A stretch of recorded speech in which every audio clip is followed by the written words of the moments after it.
जय श्री कृष्ण। नमस्कार। मैं श्याम, आपका दोस्त, आपका प्रेमी, आपका सखा।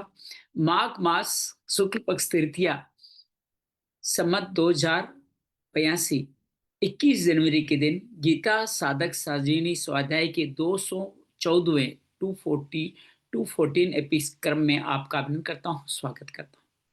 अभी तक हमने 17 अध्याय पूरे कर लिए हैं। 18वें अध्याय में पहुंच करके हम कर्म गीता जो स्वामी राम सुखदास जी द्वारा इस 12वें अध्याय का इष्ट अनिष्ट और मिश्रित फल का विस्तार किया गया है, उस पे संवाद अध्ययन स्वाध्याय कर रहे हैं। कल हमने क्रियमाणान कर्म के बारे में बात की, जिसके दो तरह के फल, शुभ अशुभ कर्मों के दो तरह के फल होते हैं, एक तत्कालिक, एक कालांतर, एक लौकिक, एक परलौकिक। अर्थात जो भी ये कार्य करते हैं, कुछ के फल इंस्टेंट मिलते हैं, कुछ के बाद में मिलते हैं। जैसे भोजन आपने खाया, अच्छा भोजन खाया तो बाद में अच्छी अनुभूति होगी, गलत भोजन किया तो दुख रोग वगैरह होंगे। उसी तरह कोई आपने पुण्य कर्म किया तो अभी आपके वर्तमान में उस पुण्य कर्म से घर में शांति समृद्धि आएगी और उस पुण्य कर्म का बचाव ऐसा हो सकता है परलोक में स्वर्ग आदि तक लेके चले जाए। तो ये क्रियमाण कर्म के ये बहुत अद्भुत भेद यहाँ पे बताए गए थे। विस्तार से बात आज वो फिर करेंगे। आज हम क्रियमाणान के अगले से संचित कर्म, जो पूर्व जन्मों के संचित कर्म फल देने के लिए तत्पर है, उनको संचित कर्म कहा गया। और उन्हीं में से जो हिस्सा इस बार हमें मिलने वाला है वो प्रारब्ध कहा गया। उनके फल और संस्कार स्वरूप दो स्वरूपों को आज हम देखने वाले हैं। बहुत अद्भुत त्रिगुणों का अर्जुन के सवाल के आधार पर भगवान चिंतन कर रहे हैं। अभी संन्यास और त्याग के विषय में ही बात चल रही है। उस विशेष तौर से भगवान त्याग के विषय में बात कर रहे हैं कि दो तरह के मत, उसमें चार तरह के मत बताए। संन्यास योग पे आधारित सभी कर्म दोषपूर्ण है, सभी कर्मों का त्याग। और दूसरा है काम्य कर्मों का त्याग। तीसरा जो कर्मयोग के आधार पर कर्म फलों का त्याग, ये के दान तप के अलावा अन्य कर्मों का त्याग करना। तो ये चार तरह के त्याग बता के भगवान अपना मत मिलाते हुए इसमें कहते हैं कर्तव्य समझ के फल बिना फल की इच्छा के श्रद्धा स्वरूप किए जाने वाले त्याग ही महत्वपूर्ण है। फिर रजस तमस के बारे में बताते हैं कि जो देह अभिमान जो कठिनाई से हो रहा हो, जिसको करते हुए आलस्य आ रहा हो, प्रमाद आ रहे हो, ऐसा आलस्य प्रमाद कारण जिसको त्याग करना पड़ रहा हो, वो तामस त्याग है। जिसको शरीर को कष्ट न पहुंचे इसलिए उस कर्म का त्याग किया जा रहा है, वो रासिक त्याग है। ये दोनों ही आसुरी प्रवृत्ति के ही प्रतीक है। जो कार्य फिर कह रहे हैं जो श्रद्धा से बिना कर्म फल की इच्छा के यज्ञ दान तप आदि कर्म निहित कर्म किए जाते हैं, वो सब सात्विक त्याग है। कहते हैं हर पुरुष सब कर्मों का त्याग कर ही नहीं सकता, जीवन जीने के लिए कुछ त्याग तो करने ही होते हैं। जो कर्म उनको क्रियमाण कर्म कहते हैं। जो इष्ट मष्ट अनिष्ट कई तरह के मिश्रित फल मिलते हैं। क्रियमाण कर्म के बारे में हमने बातचीत की। आगे आज की वार्ता आज प्रारंभ करेंगे। आज एक और विशेष बात है कि आज हमारे प्रिय साधक गुरुदीप जी के पिताजी की कल स्वर्गवास हो गया। हम उनको सादर श्रद्धांजलि अर्पित समर्पित करते हैं। और आज का हमारा गीता अध्ययन, और जब तक उनके नित्य कर्म चलते रहते हैं तब तक हमारी जो गीता है उन्हीं गुरुदीप जी की पुण्यात्मा को समर्पित करते हैं। तो उनको ये समर्पित करते हैं आज का हमारा गीता का भाव। आइए मन कर्म वचन को भगवान के चरणों में लगाते हैं, लगाते रहते भगवान से भी उस पुण्यात्मा की शांति के लिए मन ही मन प्रार्थना करते हैं। नासिका के द्वारों पे ध्यान, प्राणपान को सम करके भ्रुकुटी पे ध्यान रखाते, मूलाधार चक्र से उस आत्मा की प्रगति के लिए भगवान से प्रार्थना करते हैं।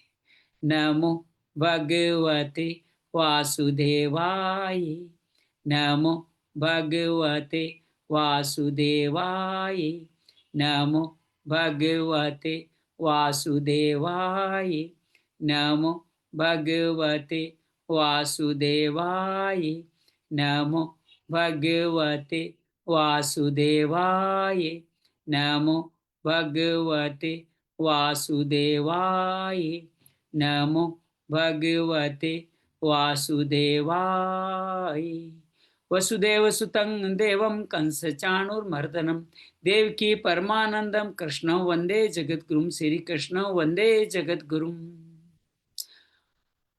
या देवी सर्वभूतेषु साधक संजीवनी रूपेण संस्थिता नमस्तस्यै नमस्तस्यै नमस्तस्यै नमो नमः। या देवी सर्वभूतेषु श्रीमद् भगवत गीता रूपेण संस्थिता या देवी सर्वभूतेषु या माँ चंद्रघंटा रूपेण संस्थिता नमस्तस्यै नमस्तस्यै नमस्तस्यै नमो नमः। गुरुर्ब्रह्मा गुरुर्विष्णु गुरुर्देवो महेश्वरः गुरु साक्षात् परम ब्रह्म तस्मै श्री गुरुवे नमः। त्वमेव मात गजाननं भूतगणादिसेवितं कपितजम्बूफलचारुभक्षणम् उमासुतं शोकविनाशकारकं नमामि विघ्नेश्वराय पादपङ्कजं नमामि विघ्नेश्वराय पादपङ्कजं। त्वमेव माता च पिता त्वमेव त्वमेव बन्धु च सखा त्वमेव विद्या द्रविणं त्वमेव त्वमेव सर्वं मम देव देव त्वमेव सर्वं मम देव देव। शांति शांति शांति। आइए आज के हम गीता क्रम को ले उससे पहले पूर्व कथा का स्मरण ले लेते हैं। ओम श्री परमात्मने नमः। श्रीमद् भगवद गीता प्रथम अध्याय अर्जुन विषाद योग। धृतराष्ट्र उवाच धर्म क्षेत्र कुरुक्षेत्र से अर्जुन के कौटुंबिक मोह में पड़ने का श्री गणेश होता है। भगवान इसको अपने युद्ध करने वालों को देखो ये करके उसको और बढ़ाते हैं। और अर्जुन कह बैठता है कि मैं आचार्यम पितरम पुत्रा च तथैव च पितामह मातुला स्वश्रुम पोत्रा शाला संबंधिस्तथा। सारे संबंधी मेरे सामने खड़े, इनके सामने मैं कैसे युद्ध कर सकता हूँ। युद्ध न करने का निर्णय लेता है। द्वितीय अध्याय में अर्जुन भगवान का शिष्य बन के उचित मार्ग की प्रार्थना करता है। कार्पण्य दोषोपैत स्वभाव पृच्छामि त्वाम धर्म सम्मूढ़ चेता ये छेषा निश्चितम ब्रूहि तन्मय शिष्यस्ते एम साधि माम त्वाम प्रपन्नम।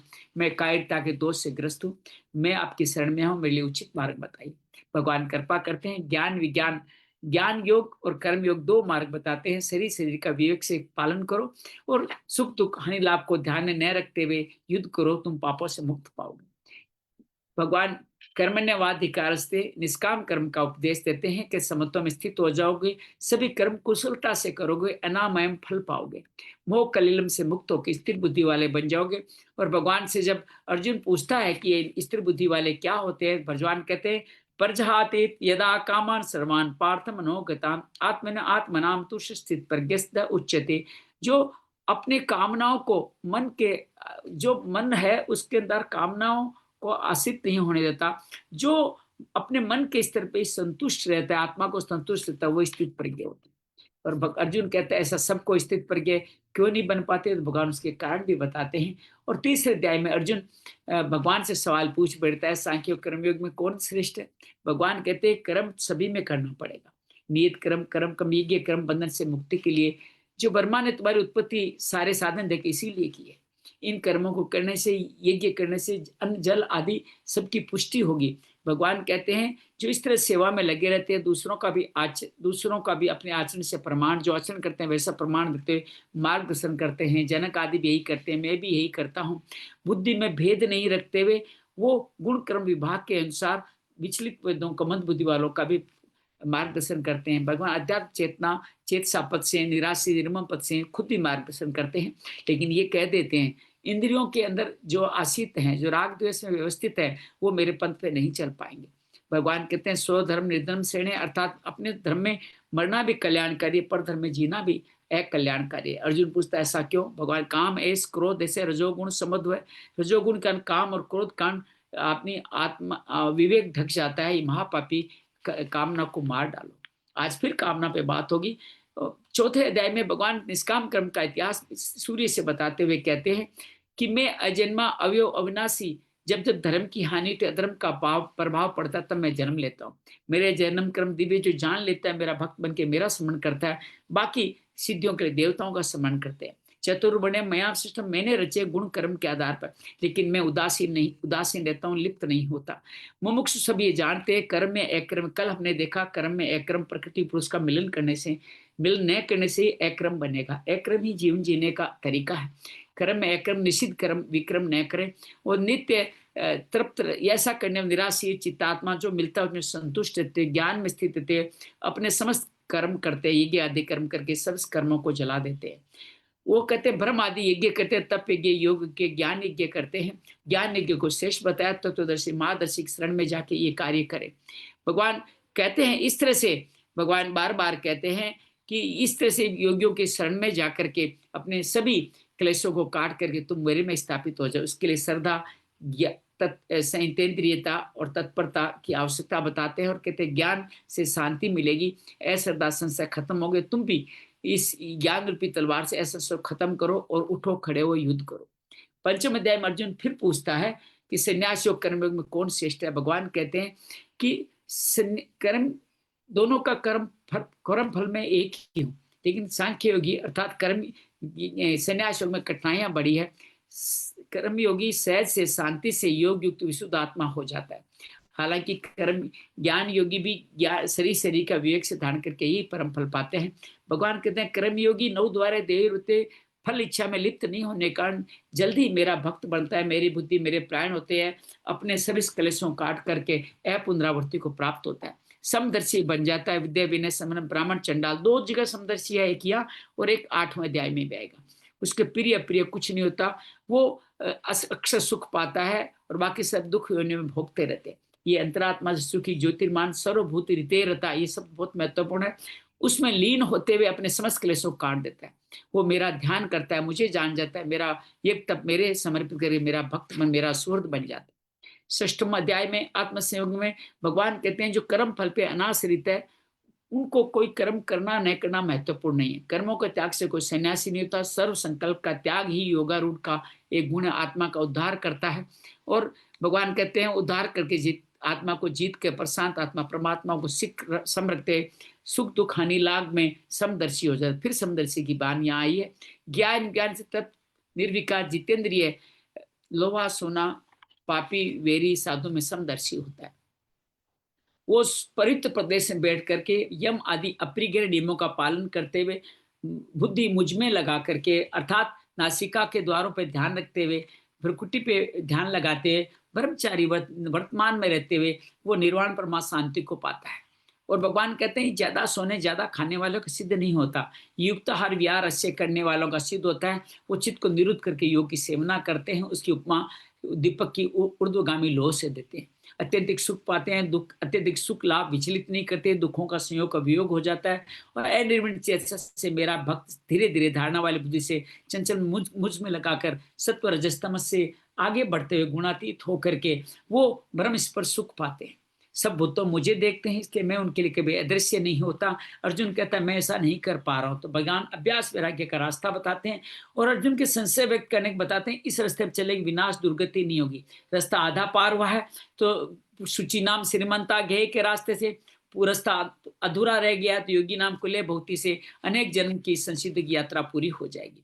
सकाम तपस्वी सकाम कर्पी सकाम ज्ञानी से योगी श्रेष्ठ है। तुम मेरे भक्त बन के सर्वश्रेष्ठ योगी बन जाओ, मेरे योगी बनो, ऐसा संदेश भगवान देते। 7वां अध्याय ज्ञान विज्ञान भगवान भक्तियों का शुभारंभ करते हुए कहते हैं जो मेरे पे आसक्त अर्थात मेरे शरणागत पहली शर्त भक्तियों की, उनको ज्ञान सिद्ध विज्ञान सब कुछ परमात्मा ये मैं बताऊंगा। हजारों में एक कोई सिद्ध ये करता है, बाकी अष्टधा प्रकृति में मोहित रहते हैं और वो समझ ही नहीं पाते सबको सब मेरी माला मोहित है। सब तत्वों का सार मैं हूँ, बल तप सब कुछ मैं हूँ, लेकिन सत्व रजस तमस की माया उनका ज्ञान अर्पण करके नराधम में पहुंचाती है। चतुर्विधा भजनते बाम, 4 भक्त मेरा भजन करते हैं, ज्ञानी अर्थात ज्ञानी जिज्ञासु अर्थार्थी और आर्थ लोग मेरा भजन करते हैं। उनमें ज्ञानी सर्वश्रेष्ठ है, बाकी सभी भक्त उदार है। बहुत जन्मों के बाद एक जन्म मिला, वासुदेव सर्वमिति मान्य महात्मा दुर्लभ होते हैं। बाकी कामनाओं के लिए भक्त देवताओं का विधि पूर्वक पूजन करते हैं। मैं उनकी श्रद्धा स्थापित करके नासमान फल प्रदान कर देता हूँ। भगवान कहते हैं जो मेरे अवयव भाव को जानते हैं वो मूढ़ योनियों में नहीं जाते। मैं सबको जानता हूँ, मुझे केवल भक्त मेरे भक्त जानते हैं। जानते द्वंद्व मोह के कारण, इच्छा द्वेष के कारण। और मुझे जानना कैसे, द्वंद्व मोह से मुक्त हो जाए। पुण्य कर्मणा पाप पुण्य कर्म को मेरे में दृढ़ता से मेरे को समर्पित करते, जरा मरण मोक्षाय दुख दोषाणु दर्शन करके अंत समय में आदि देव आदि भौतिक आदि देव को जानते हुए वो मेरा स्मरण करें, मेरे लोक को चले जाएंगे।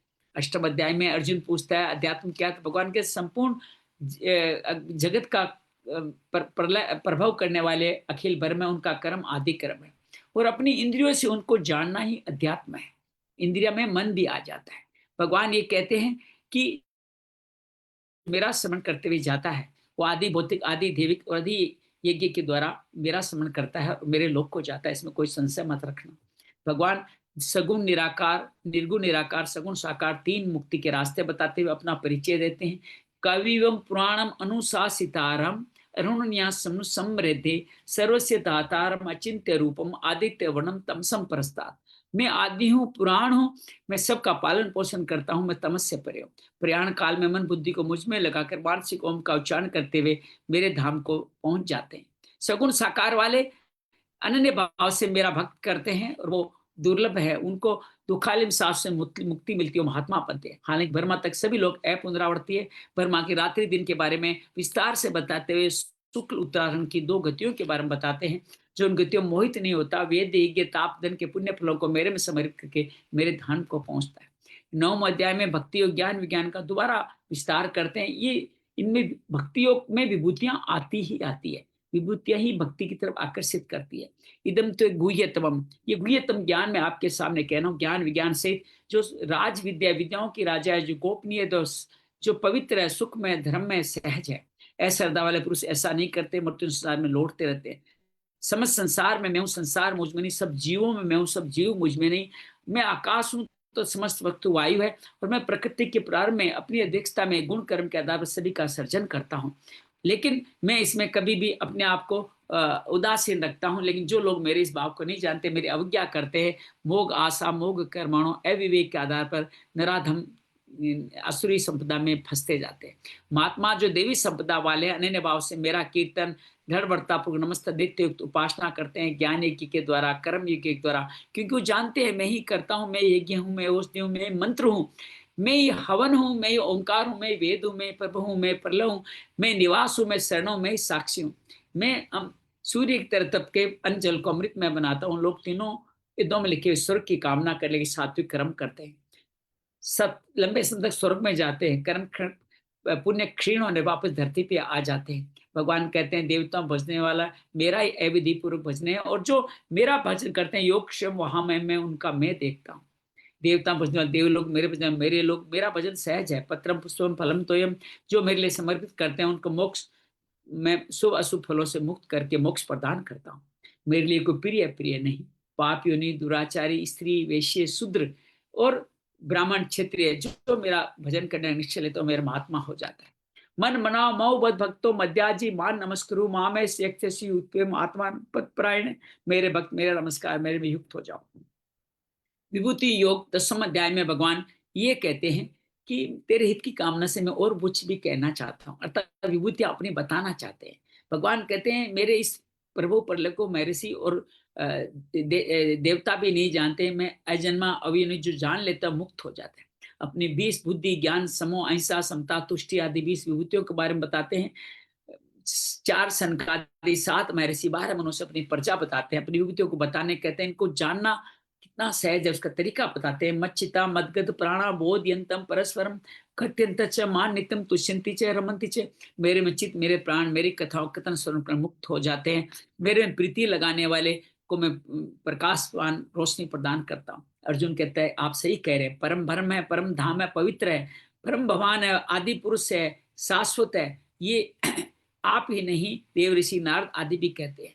लेकिन आपके इन विभूतियों को देवता दानव नहीं जानते, स्वयं आप ही जानते हैं। भूत भावन भूतेश जगत पते देव देव जगत पते पुरुषोत्तम, आपकी विभूतियों से मैं आपका चिंतन करना चाहता हूँ। मैंने विभूतियां समस्त विभूतियां विस्तार से बताई। भगवान कहते हैं मेरी विभूतियां अनंत है। अरे धनी को कहाँ पता होता है उस पर कितना धन है, भगवान को भी नहीं पता मेरे में कितनी विभूतियां हैं। तो कहते हैं मैं संक्षेप में कहूंगा, और कहते हैं पहली विभूति पता है सब भूतों के अंदर स्थित हूँ। आदि मध्य अंत में विष्णु राम गंगा समुद्र और समस्त ऋषिगण सभी कुछ विविध विशिष्ट वस्तुएं जितनी भी वस्तु में हैं सब मेरे एक अंश से स्थित है। मेरे एक ब्रह्मांड पूरा मेरे एक अंश से ज्यादा मैं क्या कहूँ। 11 अध्याय में अर्जुन कहता है आपने अनुग्रह करके जो विभूतियों का वर्णन किया मेरा मोह नष्ट हो गया, अब मैं विभूतियों को देखना चाहता हूँ। अगर मेरे द्वारा देखा जाना संभव है तो कृपया मुझे दिखा दीजिए। भगवान कहते हैं पश्चिम में पार्थ रूपाणे देखो, मेरे अनेक रूपों को देखो, अनेक वर्णों को देखो, और मेरे अंदर बहुत कुछ देखो। पिक्चर आ रही है मेरे ख्याल से, देखो मेरी पिक्चर दिखाई दे रही है कि सभी लोग देखें। मेरे ख्याल से पिक्चर तो रुक ही नहीं सकती, चलिए आप देख लीजिएगा थोड़ा। और भगवान कहते हैं कि इस तरह से अपने सब चराचर जगत को दिखाते हैं, लेकिन चरम चक्षु से नहीं देखते, दिव्य चक्षु प्रदान करते हैं। और संजय कहते हैं योगेश्वर ने अपना रूप दिखाया जो हजारों सूर्य प्रकाश से समृद्ध एक शरीर में विभक्त अनेक लोगों को दिखाया। और अर्जुन रोमांचित होकर 17 श्लोकों में प्रार्थना करता है कि पश्चाम में तेवांस देव देवे आप में समझ देवों समझ जगत को ब्रह्मा विष्णु महेश को देख रहा हूँ। अनेक बाहुद वक्त नेतम वाले आद्य मध्य अंत नहीं देख पा रहा हूँ। किरीटम गदिनम चक्रण च, अर्थात आप किरीट चक्रधारी चतुर्भुजधारी आदि पुरुष शासन धर्म गोप्ता है, अनादि मध्य अनंत वीर्यम है, अनंत बाहु शशि सूर्य नेत्रम है, आकाश और पृथ्वी की हर दिशाओं में विसर्जित है। आपसे सब लोग व्यथित हो रहे हैं, देवता भी व्यथित होकर आप में भयभीत होकर प्रवेश कर रहे हैं। महर्षि आपकी स्तुति कर रहे हैं, आप बहुदृष्टा करालम वाले मुझे भी व्यतीत कर रहे हैं। ए देवात मुझे शांति नहीं मिली, आप प्रसन्न हो जाइए। मेरी पांडव सेना के लोग, धृतराष्ट्र के समस्त पुत्र और द्रोण भीष्म आदि आपके मुख में ऐसे प्रवेश कर रहे हैं, नदियां समुद्र की तरफ जाती है, पतंगा अग्नि की तरफ जाता है और आप उनका सबका घर्षण करें। अर्जुन भयभीत अर्जुन अपनी प्रार्थना इन शब्दों में पूरी करता है। आख्यानी में को भगवान उग्र रूपो नमोस्तुते देवर प्रसिद्ध है, विज्ञातुम इच्छामि भवन्तम आद्यम नहीं प्रजानामि तम प्रवृत्तम। आप के उग्र रूप कौन हो, आप क्या करने प्रवृत्ति हो, मैं आपको नहीं समझ पा रहा हूँ।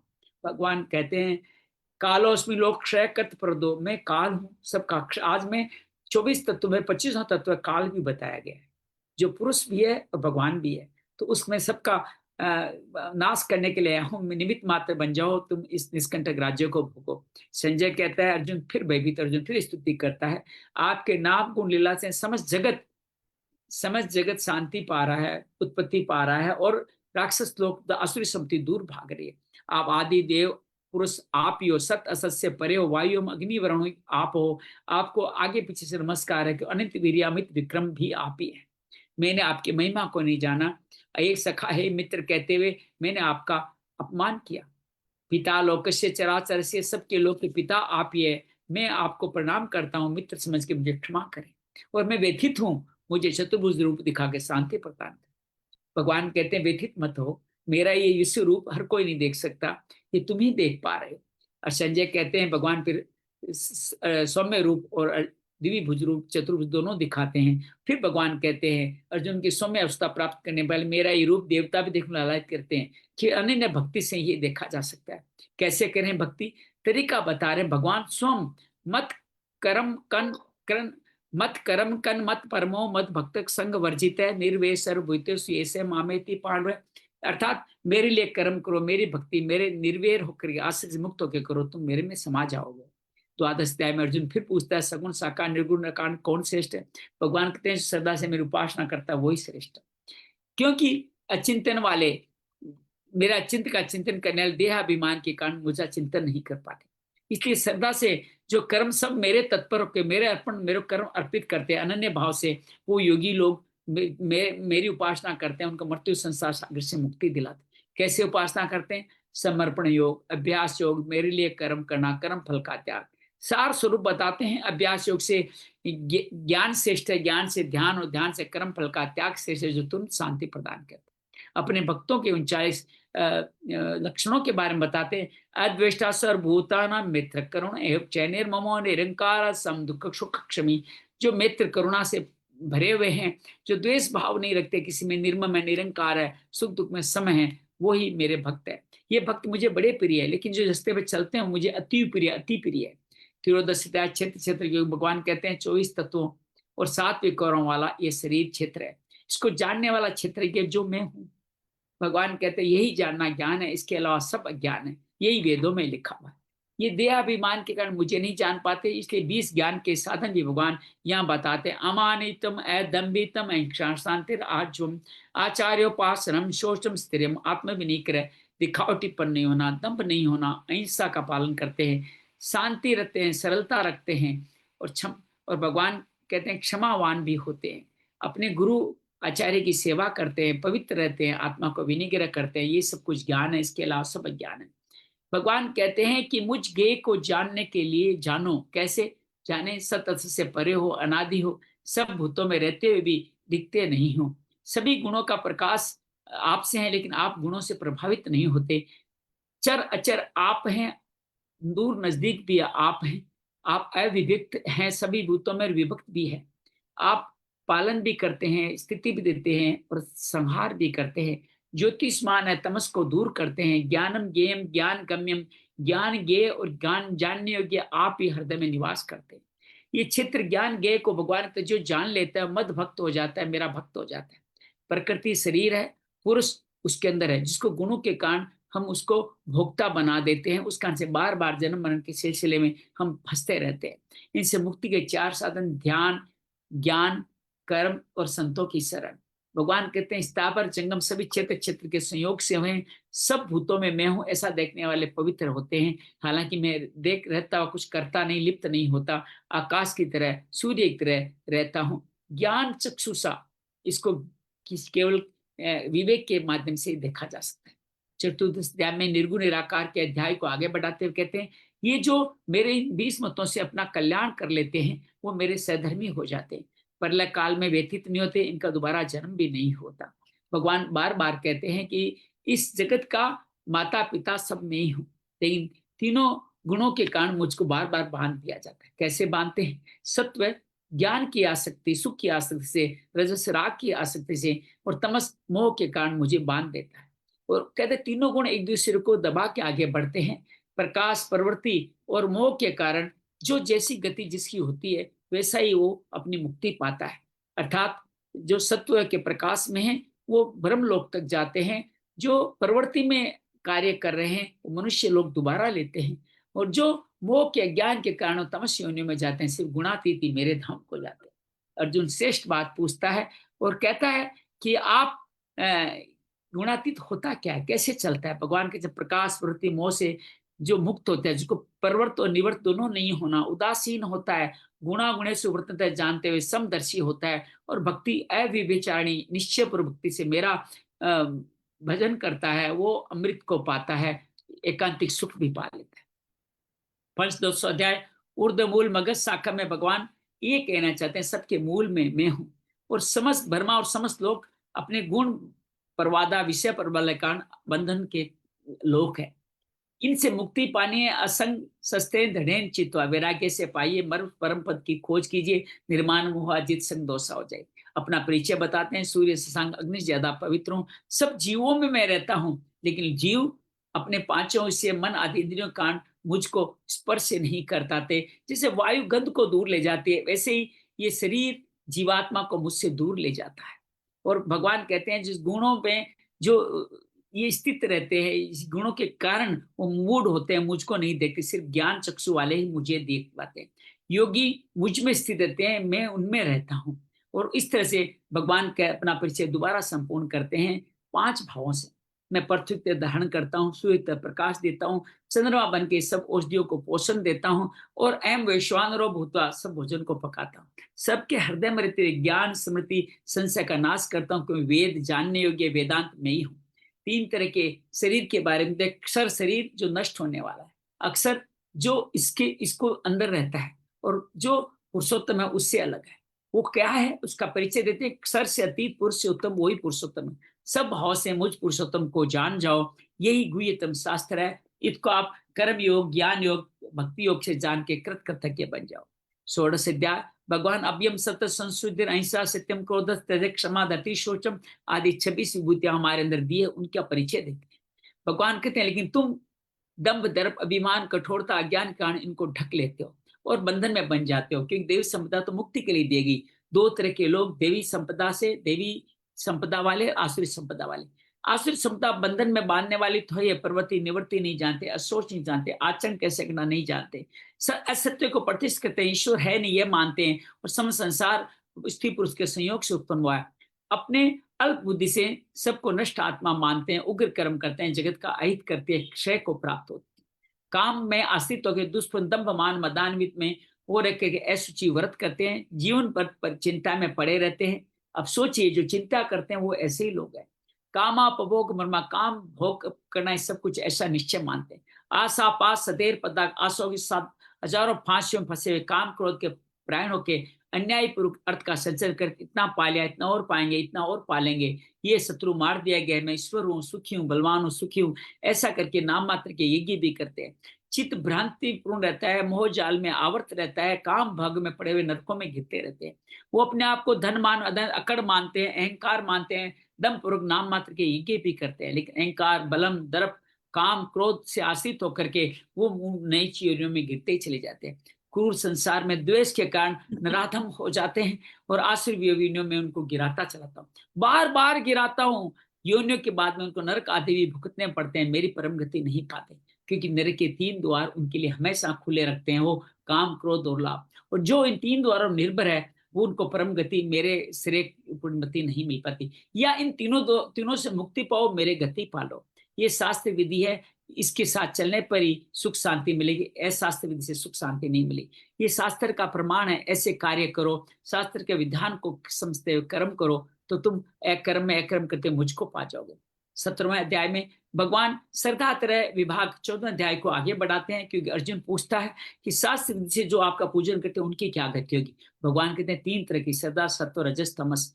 सत्व सब पुरुष श्रद्धा में है, सत्व वाले देवताओं को, रजस वाले यक्ष राक्षसों को, और तमस वाले प्रेतों को पूछते हैं। अशास्त्र रहित होकर के तपाते हैं अपने आप को, शरीर मुझको क्रस करते हैं। लेकिन आसुरी बुद्धि वाले ये निश्चय जान लो, वो त्रिविधो बहुत ही प्रिय है। अपने 3 तरह के बाहरी ऐसे आहार, अंतर से यज्ञ, दान, तप, कर्म का त्रिगुणों के आधार पर विभाजन कहते हैं।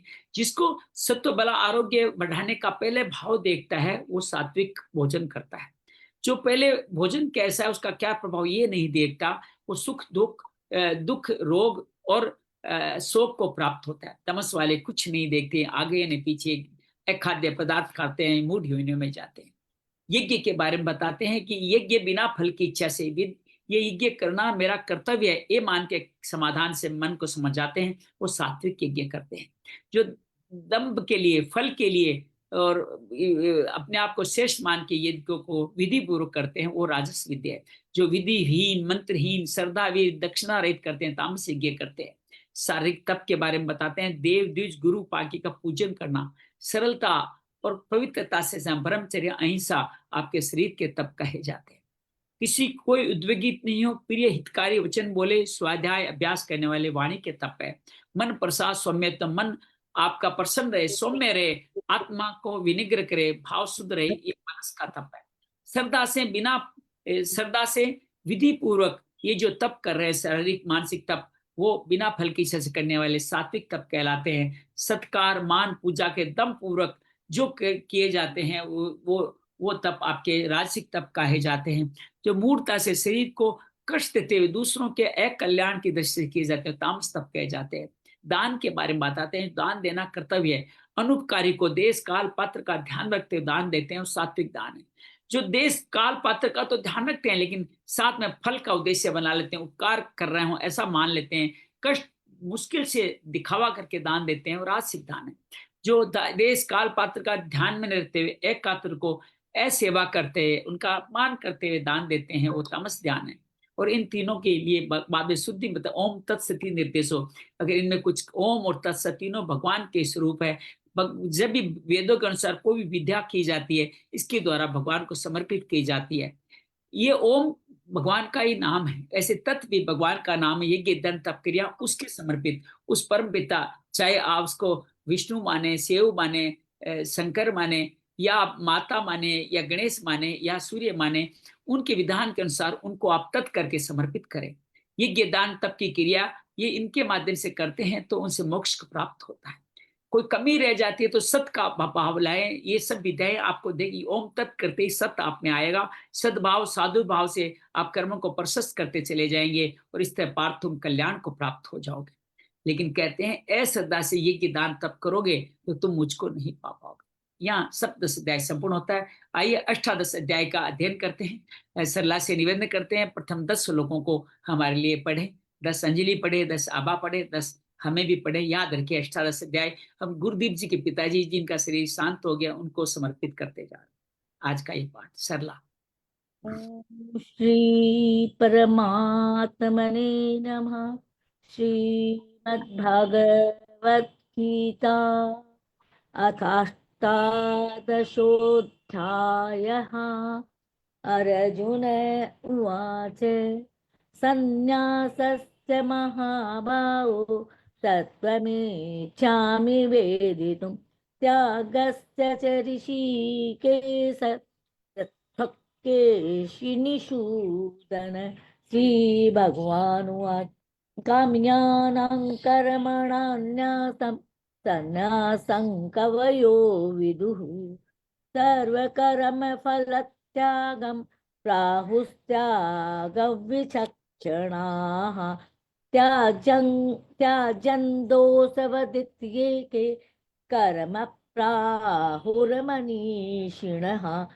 यज्ञदानतपः न कर्म न त्याजन्नीति चापरे निश्चयं शृणु मे तत्र त्यागे भरतसत्तम त्यागो हि पुरुस्तव्याघ्र त्रिविधस्तं प्रकीर्तितः यज्ञदानतपः कर्म न त्याजं कार्यमेव तत् यज्ञो दानन्तपश्चैव पावनानि मनीषिणाम् एतान्यपि तु कर्माणि सङ्गं त्यक्त्वा फलानि च कर्तव्यानीति मे पार्थ निश्चितं मतमुत्तमम् नियतस्य तु सन्न्यासः कर्मणो नोपपद्यते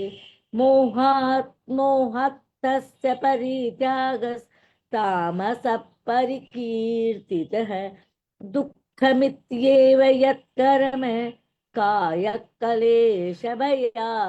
त्यजेत् स कृत्वा राजसं त्यागन् नैव त्यागफलं लभते कार्यमित्येव यत्कर्म नियतं क्रियतेऽर्जुन सङ्गं त्यक्त्वा फलैश्चैव स त्यागः सात्विको मतः न द्वेष्टे कुशलं कर्म कुशलेनानुषज्यते त्यागी सत्त्वसमाविष्टो मेधावी छिन्न संशयः। आभा आप पढ़ें 11 से 20। जय श्री कृष्ण। न हि देहभृता शक्यं त्यक्तुं कर्माण्यशेषतः यस्तु कर्मफलत्यागी सत्यागीत्यभिधीयते अनिष्टमिष्टं मिश्रै च त्रिविधं कर्मणः फलं भवत्यत्यागिनां प्रेत्य न तु सन्न्यासिनां क्वचित् पञ्चैतानि महाबाहो कारणानि निबोध मे सांख्ये कृतान्ते प्रोक्तानि सिद्धये सर्वकर्मणाम् अधिष्ठानं तथा कर्ता करणै च पृथक् विविधाश्च पृथक् चेष्टा दैवै चैवात्र पञ्चमम् शरीरवाङ्मनोभिर्यत् कर्म प्रारभते नरः न्यायं वा विपरीतं वा पञ्चैते तस्य हेतवः तत्रैवं सति कर्तारम् आत्मानं केवलं तु यः पश्यत्यकृतबुद्धित्वान् न स पश्यति दुर्मतिः यस्य नाहङ्कृतो भावो बुद्धिर्यस्य न लिप्यते हत्वापि सैमान् लोकान् न हन्ति न निबध्यते ज्ञानैज्ञेयं परिज्ञाता त्रिविधा कर्म चोदना करणं कर्म कर्तेति त्रिविधः कर्म संग्रहः ज्ञानं कर्म च कर्ता च त्रिधैव गुणभेदतः प्रोच्यते गुणसङ्ख्याने यथावत् शृणुतान्यपि सर्वभूतेषु येनैकं भावमव्ययमीक्षते अविभक्तं विभक्तेषु तज्ज्ञानं विद्धि सात्विकम्। जय श्री कृष्ण। पृथक्त्वेन अंजलि आ गई ना, अंजलि पढ़ें आप 21 से 30। पृथक्त्वेन तु यज्ज्ञानं नानाभावान् पृथग्विधान् वेत्ति सर्वेषु भूतेषु तज्ज्ञानं विद्धि राजसम् यत्तु कृत्स्नवदेकस्मिन् कार्ये सक्तमहैतुकम् अतत्त्वार्थवदल्पम् दल्पै च तामसमुदाहृतं नियतं सङ्गरहितं अरागद्वेषतः कृतम् अफलप्रेप्सुना कर्म यत्तत् सात्विकमुच्यते यत्तु कामेप्सुना कर्म साहङ्कारेण वा पुनः क्रियते बहुलायासन् तद्राजसमुदाहृतम् अनुबद्धं क्षयं हिंसाम् अनवेक्ष्य च पौरुषम् मोहादारभ्यते कर्म यत्ततामसमुच्यते मुक्तसङ्गो न संवादी धृत्युत्साहसमन्वितः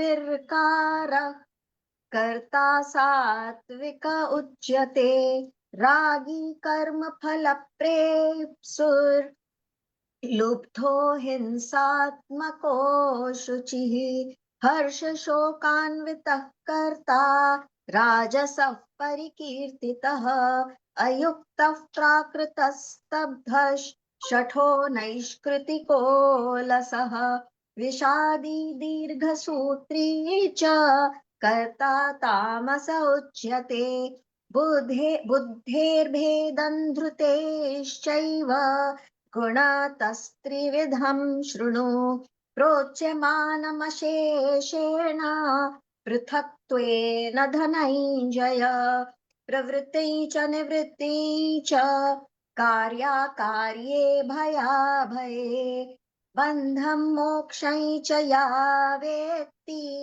बुद्धिः सा पार्थ सात्विकी। जय श्री कृष्ण। यया धर्म अधर्मं च कार्यं च अकार्यम् एव च ऐथ्यावत् प्रजानाति बुद्धि सा पार्थ राजसी अधर्म धर्म मिति या मन्यते तं सा आवर्ता सर्वथान् विपरीतांश्च बुद्धि सा पार्थ राजसी धर्तया यया धार्यते मन प्राणेन्द्रिय क्रिया योगे निवेबी चारिणीया धरती सा पार्थ सात्विकी यया तु धर्म कामार्थं धर्यता धारते अर्जुन प्रसंगेन फलाकांक्षी धरती सा पार्थ राजसी या स्वप्नं भयं शोकं विषादं मदम् एव च न विमुञ्चन्ति दुर्मेधा धरती सा पार्थ राजसी सुखं त्विदाने त्रिविधं शृणु मे भरतर्षभ अभ्यासात् रमते यत् दुःखान्तं च निगच्छति यत् अग्रे विस्मिव परिणामो अमृतोपमं तत्सुखं सात्विकं प्रोक्तम् आत्मबुद्धि प्रसादजं विषेन्द्रिय संयोगात् यत् अग्रे अमृतोपमं परिणामे विस्मिव तत्सुखं राजसं स्मृतं यत् अग्रे च अनुबन्धे च सुखं मोहन आत्मने निर्दालास्य परमोदात ततामसम् उदार्थनं न तदस्ति पृथिव्यां वा दिवि देवेषु वा पुनः सत्वं प्रकृतिर्जय मुक्तः यदेभिः स्थिरभिर्गुणैः ब्राह्मण क्षत्रियं विशां शूद्राणां च परन्तप कर्माणि परिवक्तानि स्वभाव परमेव गुणैः। बस यहीं पे आज इसको स्मरण को संपूर्ण करते हैं। गुरुदीप जी के पिताजी को ये समर्पित। वो आत्मा सदलोकों में जा रही है कि जिनके पुत्र इस संस्कारों से युक्त है, वो आत्मा अन्य लोकों में तो जा ही नहीं सकती। आइए अष्टादश अध्याय को भी स्मरण करते हैं। भगवान अष्टादश में अर्जुन पूछता है, सांख्य योग और त्याग की निष्ठा के बारे में जानना चाहता है, संन्यास और त्याग की निष्ठा का। भगवान कहते हैं कि 4 तरह के भाव इसमें बताते हैं। कई विद्वान सांख्य योग के काम्य कर्मों का फलों का काम्य कर्मों का त्याग की बात कहते हैं। कई कहते हैं सभी कर्म दोषपूर्ण कर्म करो ही मत। ज्ञान जो निष्काम कर्मयोगी कहते हैं कर्म फल का त्याग करो, और कुछ ये भी कहते हैं के दान तप को छोड़ के सबका त्याग कर दो। तो भगवान 4 तरह के ये मत बताते हैं। और फिर भगवान कहते हैं इस संन्यास यात्रा से पहले त्याग के विषय में तुम मेरा निश्चय सुनो। मेरा निश्चय अपना मत बताते हैं 3 प्रकार का त्याग कहा गया है। भगवान कहते हैं यज्ञ दान तप कर्म का त्याग नहीं करना चाहिए, उनको तो करना ही चाहिए। अपना मत साथ मिलाते हैं, यज्ञ दान तप मनुष्य को पवित्र करने वाले हैं। भगवान उसके बाद में कहते हैं ये इन यज्ञ दान तप कर्मों को भी और अन्य कर्मों को भी क्या करना है, आसक्ति फल की इच्छा के त्याग करके कर्तव्य समझ के करते हैं। ये मेरा निश्चित किया हुआ उत्तम मत है। भगवान इसी त्याग को और आगे बढ़ाते हुए अगले भाव में कहते हैं, नियत कर्म का त्याग करना उचित नहीं है, उसका मोहपूर्वक त्याग करना तामस त्याग कहा गया है। नियत कर्म का त्याग ही तामस क्या गया। और कहते हैं कि जो कुछ कर्म में दुख रूप है ऐसा समझते हुए शारीरिक परिश्रम के भय से त्याग कर दे तो राजस त्याग करता है और त्याग के फल को भी वो नहीं पाता। अब भगवान सात्विक त्याग को बताते हैं, केवल कर्तव्य मात्र करना है ऐसा समझ करके शास्त्र में लिखे हुए कर्म को आसक्ति फल इच्छा का त्याग करके जो त्याग किया जाता है वो इस सात्विक त्याग माना जाता है। भगवान और बताते हैं कुशल और अकुशल कर्म।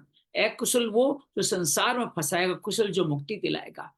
जो इन दोनों कर्मों में राग द्वेष नहीं रखता वो बुद्धिमान, मेधावी, संशय रहित अपने स्वरूप में स्थित होता है। अर्थात त्यागी का महत्व यहाँ बताते हैं।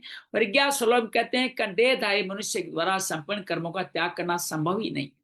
कर्म फल का त्यागी है वही त्यागी है, ऐसा भगवान कहते हैं। वो क्रियामान कर्म का 12वां अध्याय जिसका विस्तार से हम अध्ययन कर रहे हैं, भगवान कहते हैं कर्म फल का त्याग नहीं करते हैं उन मनुष्यों को कर्मों का इष्ट अनिष्ट और मिश्रित फल मिलता है। इस जन्म में और मरने के बाद ही मिलता है। कर्म फल का त्याग करने वालों को ये कभी भी नहीं मिलता।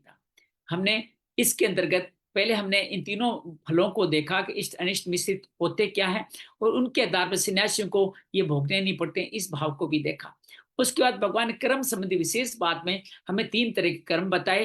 अर्थात एक कर्म जो क्रियमाण कर्म जो अभी हम कर रहे हैं, एक जो संचित कर्म उस जन्म में कर चुके हैं उसका जो हिस्सा अभी भुगतना पड़ रहा है उसको प्रारब्ध करना। और ये कर्म अक्रम कैसे बने, पुरुष का प्रकृति से संबंध न होने दे, अर्थात भोक्ता न बनाए उनको, तो आपके सभी कर्म अक्रम हो जाएंगे। गीता में इनको बहुत सुंदर तरीके से बताया गया है। क्रियमान कर्म भी 2 तरह के होते हैं, शुभ और अशुभ। जो शास्त्र विधि के अनुसार करते हैं शुभ कर्म और अन्य अशुभ कर्म है। इनका 2 फल होते हैं, एक फल अंश और एक संस्कार अंश शुभ और अशुभ कर्म का। क्रियमाण फल के भी 2 भेद होते हैं, दृष्ट जो अभी दिखता है, जो अभी दिखता नहीं है। जो इस तरह से तात्कालिक कालांतरिक दृष्ट के भी 2 भेद होते हैं और अदृष्ट के भी 2 भेद। जो भोजन के रस आता है तात्कालिक, उसके अंदर जो दुखी और बाद में शरीर खराब होता है वो कालांतरिक कहा जाएगा। अदृष्ट के भी लौकिक परलौकिक, अर्थात कुछ कार्य अच्छा काम किया तभी लोक में सम्मान मिलना और बाद में स्वर्ग आदि मिलना, परलौकिक इसको बताया जाएगा। इस तरह भगवान ने एक कहानी के माध्यम से बताया हमने हर कर्मों का फल भुगतना ही पड़ता है। अगर हम किसी दूसरे कर्म में पकड़े जाते हैं तो उसका भी पुराना कर्म भी आपको इस जन्म में भुगत लेते हैं तो आपको उसका ब्याज सहित बाद में भुगतान नहीं करना पड़ता है। तो ये सुंदर तरीके से भगवान ने इसके अंदर बताया। और कर्म हमारे क्षत्रिय धर्म के अनुसार, जो हमारे वर्ण आश्रम के अनुसार भी कर्म करने की मुख्य उसको स्वभाव कहा गया है और स्वभाव ही संस्कार बनते हैं। इसके बारे में हमने इसके बारे में बात किया। अब हम बात करें संचित कर्म के बारे में, जिसमें प्रारब्ध भी आ जाएगा। संचित कर्म का फल अंश ही प्रारब्ध होता है और संस्कार से स्फूर्णा कहते हैं मन में बार बार उस कार्य की इच्छा होना, ये कर लूं ये कर लूं ये कर लूं, ये संस्कार है। जरूर नहीं स्फूर्णा से आप कार्य करें, लेकिन स्फूर्णा होती जरूर है संचित कर्म के कारण। फल अंश प्रारब्ध है। अनेक मनुष्य जन्मों में किए हुए जो कर्म फल अंश और संस्कार और अंतःकरण में संग्रहित रहते हैं वह संचित कर्म कहलाते हैं। उनका जो फल इस जन्म में मिलने वाला है वो प्रारब्ध कहलाता है। और संस्कार से स्फूर्णा तो होती रहती है। उन स्फूर्णा में जो वर्तमान में की गई जो नए क्रियमान कर्म संचित में भर्ती हुए हैं प्राय उनकी स्फूर्णा होती है। ये स्फूर्णा से आप करते क्या हो, नए क्रियमान कर्म उसी संस्कार की स्फूर्णा से करते हो। अर्थात नए कर्म क्यों करते हो, उसके पीछे भी कहीं संस्कार है। किसके संस्कार है? संचित कर्मों के। कभी कभी संचित में भर्ती पुराने कर्मों की स्फूर्णा भी जाती है। कभी पुराने कर्म, जैसे किसी बर्तन में पहले प्याज डाल दें, उसके ऊपर गेहूं चना प्याज डालते हैं, निकलते समय प्याज सबसे पीछे प्याज में निकलेगा, पर बीच में कभी कभी प्याज का भभका भी आ जाएगा। स्फूर्णा संचित के अनुसार भी होती है और प्रारब्ध के अनुसार भी। संचित के अनुसार जो स्फूर्णा अर्थात मन में कुछ कार्य करने की प्रेरणा होती है, मनुष्य कर्म करने के लिए बाध्य नहीं करती, संचित बाध्य नहीं करता। और परंतु संचित की स्फूर्णा में यदि राग द्वेष हो जाता है तो संकल्प बन जाता है, फिर कर्म करने के बाध्य कर देती है। प्रारब्ध के अनुसार जो स्फूर्णा होती है वो फल भोग कराने मनुष्य कर्म करने बाध्य करती है, परंतु विविध कर्म करने के लिए बाध्य के निश्चित कर्म करने के लिए नहीं करती। अर्थात आपके कितने ही बुरे प्रारब्ध हो, आपको निश्चित करने के लिए आपको बाध्य नहीं होते। वो आपका विवेक होता है जो आपको निश्चित कर्म करने से रोकता है। अतः अपने विवेक से को प्रबल करके निश्चित कर्म का त्याग जिम्मेदारी हम पर है, ऐसा करने में हम स्वतंत्र हैं। ये दृष्टांत प्राय पूरा नहीं घटता कि प्याज गेहूं आदि सह अवयव पदार्थ है और संचित कर्म निरअवयव है। ये दृष्टांत केवल ये अंश बताने के लिए दिया गया है। नेक क्रियमान कर्मों की स्फूर्णा ज्यादा होती है, कभी कभी पुराने कर्मों की स्फूर्णा होती है। इस तरह जब नींद आती है, बड़ा गूढ़ विषय है, थोड़ा समझिएगा। जब नींद आती है तो उसमें भी स्फूर्णा होती है। नींद में भी आपको प्रेरणा स्वप्न के रूप में आती है। तो जागृत अवस्था दब गई है और संचित की वो स्फूर्णा स्वप्न रूप से दिखली जाती है। इसको स्वप्नावस्था कहते हैं।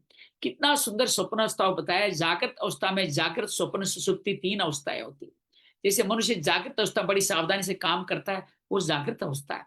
जागृत अवस्था मनुष्य जिस काम को करता है उस काम के अलावा अन्य अचानक दूसरी स्फूर्णा होने लगती है। जागृत में स्वप्न अवस्था है। क्या मतलब हुआ? आप काम तो अभी गीता पढ़ रहे हो, अचानक आपको ध्यान, अरे हमारा चूल्हे पे कुछ चढ़ा हुआ है, उसकी तरफ भाग पड़े, तो ये क्या हो गया? आपकी स्वप्न अवस्था हो गई। अर्थात ध्यान वहां भी आपका है, ये स्फूर्णा स्वप्न अवस्था कहलाती है।